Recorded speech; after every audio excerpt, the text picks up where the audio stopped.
Welcome to The Explainer. Today, we're diving into modern Cambodia, a nation that's really at a crossroads. You've got this massive wave of new Chinese investment, and it's creating some serious social tension. But, and this is the really interesting part, a group of young Christians has found an innovative way to build bridges, and it's inspired by, of all things, bubble tea. So, let's get into it. You know, this quote from Chia Peng-yen, it just gets right to the heart of the story, doesn't it? This isn't just about economics or politics. It's so much more personal. It's about this deep inner struggle of young people trying to find their footing as their entire world is being transformed right before their eyes. Okay, so let's set the stage a little. We're talking about modern Cambodia, often called the Kingdom of Wonder. And right now, it is being completely reshaped by these powerful global forces. And this is creating, both incredible opportunity and some really intense friction. And the scale of this change is just staggering. I want you to get this number in your head, 700,000. That's the estimated number of new Chinese immigrants, workers, and investors who've arrived in Cambodia in just the last few years.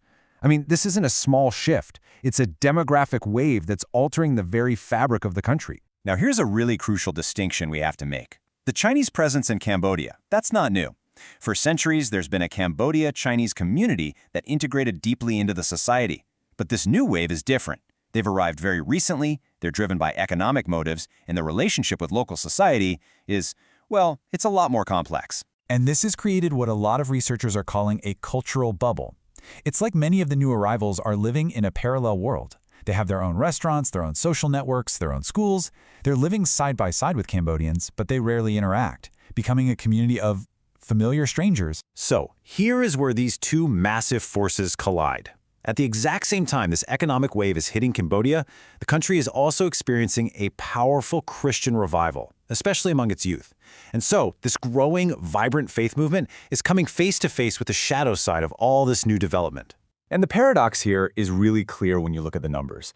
On one hand, Cambodians see the economic benefits, the jobs, the investment, that's all welcome. But on the other hand, when you ask about social and cultural respect, well, the feeling is mutual alienation. It's a classic case of economic welcome, but a deep cultural divide. This friction creates a really deep spiritual conflict for young Cambodian Christians. On one side, this utilitarian mindset is everywhere. It's a culture of profit at all costs, of self-interest. But on the other, they have the servant ethic of their faith, which is based on this idea of hesed, or covenantal love, a totally selfless way of living. And they have to choose which path to follow every single day. So this leads us to the absolute core question.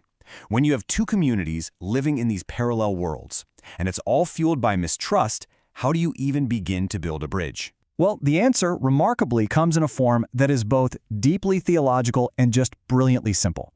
It's called the Pearl Milk Tea Framework, a completely locally developed, culturally rooted response to this massive challenge. The framework uses a metaphor that everyone there understands instantly. The pearl, like the tapioca pearls, that's the core message, the gospel. It's something priceless, with infinite value. But the milk tea? That is how you deliver it. It's warm, it's inviting, it's relational. It's all about combining profound truth with a posture of genuine care. And the framework is broken into two simple parts. Pearl represents the what, the core actions you take, and milk tea represents the how, the essential character traits you embody. It's a model that perfectly integrates action with attitude. So first up, we've got the pearl. This is the substance, the what of the mission. And it's not just a feeling, it's about 5 very specific actions. And these 5 actions, they just flow together naturally. It starts with P for pray. You've got to listen first. That leads to E for evangelizing, sharing the message. But to do that authentically, you have to A for abide, staying deeply connected to God yourself. From that connection comes the work to R for restore broken relationships and communities. And all of it is held together by the final ultimate principle, L for love. But look, the what is only half the story. The really crucial part is the how, and that's where the milk tea comes in. This defines the character, the spirit of the entire approach. And these 7 traits are like the ingredients. It's a blend of mercy and kindness, and sharing a genuine testimony. It's about offering encouragement and total acceptance. When you combine them all, you become a light that can have a real impact. This is what makes the pearl something people actually want to receive. So why does all this matter beyond Cambodia? Because this clever local framework, It might just be a model for reconciliation for all of us, especially in an increasingly divided world. This is what you'd call a global innovation. It's a powerful local solution to a widespread global problem. All over the world, communities are dealing with the kind of friction that's caused by globalization and migration. And the Pearl Milk Tea framework is just this beautiful example of how one local community can respond creatively and faithfully. The theologian Walter Wink once wrote that history belongs to the intercessors who believe the future into being. And that's exactly what's happening here. This isn't just a clever strategy. It's a group of people daring to believe a more reconciled, a more hopeful future is possible, and then acting to create it. So that leaves us with a final thought. The story of Cambodia might feel a world away, but these tensions are everywhere. Just take a look around your own community. How are those big global forces clashing with local values where you live? And maybe more importantly, what would your own version of Pearl Milk Tea look like?